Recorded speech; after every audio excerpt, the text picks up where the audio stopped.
Hi, do you want to create stunning dashboard like these? Sales, which enable sales manager to take better sales decisions.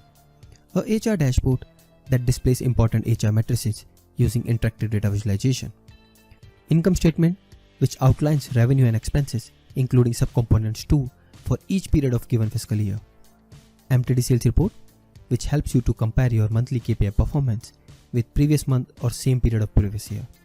And product dashboard, helping you to compare product performance at category and subcategory level, and also how to perform market basket analysis.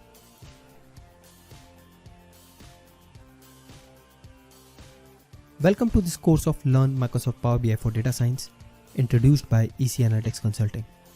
We are a data analytics firm since 2015 and have delivered our services on data analytics globally. We will start this course with the understanding of Power BI products like Power BI Desktop, Power BI Services, Power BI Mobile Apps, and then we'll get the understanding about the Power BI architecture.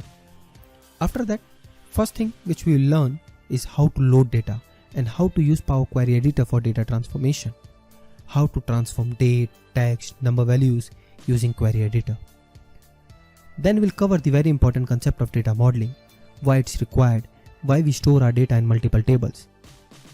Once we cover load data, data transformation, data modeling, we'll start work on visualization. In visualization, we will cover more than 50 plus visuals explaining the concept of composition, comparison, relationship, and data distribution between or within the variables. We will also learn how to create built-in and custom charts like Pareto, scatter plot, map visual, AI visual, and many more.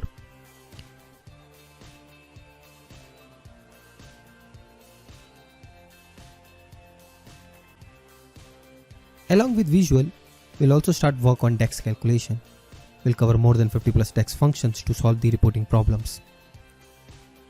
Once we close all the topic from Power BI Desktop, we'll learn how to publish our report on Power BI services. We will also learn how to share, how to subscribe, comments, and how to set up auto refresh and scheduling on dashboards and reports. In this course, you will also learn step by step how to create mobile view reports. We also have detailed case study on sales, HR, finance, and retail dashboard in this course. In this course, we'll show you how to execute Python script in Power BI to create Python visuals and to perform data manipulation also. We will keep updating this course every week. Feel free to take a look through the course description. We are looking forward to see you inside. Thank you.